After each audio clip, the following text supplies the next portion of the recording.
Welcome everybody. So it's a nice day outside, so Dr. Paws and I decided to come out here and play a little bit of ball. We're going to try to have her catch it for us.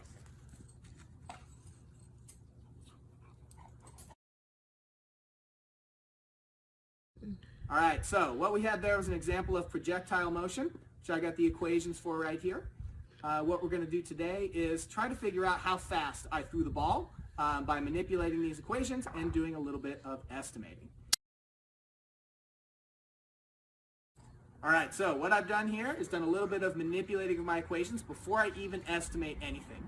And what you can see is, if I make a couple of assumptions, first of all, that the initial position horizontally is 0, and that the initial and final height is the same, I can get two equations for the initial velocity in both the x and y directions, and then down here I can use the Pythagorean theorem to get the total speed.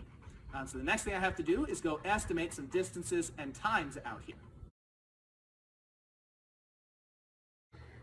Alright, so I went and measured some stuff. Got the distance that the ball traveled was about 6 meters. I think it spent about 2 seconds in the air. And I'm going to estimate the g is about 10 meters per second squared. And when I did all of that, I got 3 meters per second for the horizontal velocity, 10 meters per second for the initial vertical velocity, and to put that together with the Pythagorean theorem, got about 10.5 meters per second for the total speed.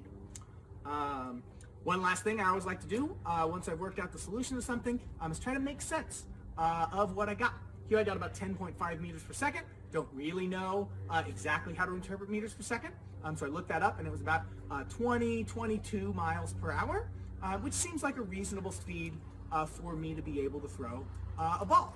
And to finish today, I'm going to throw the ball one more time.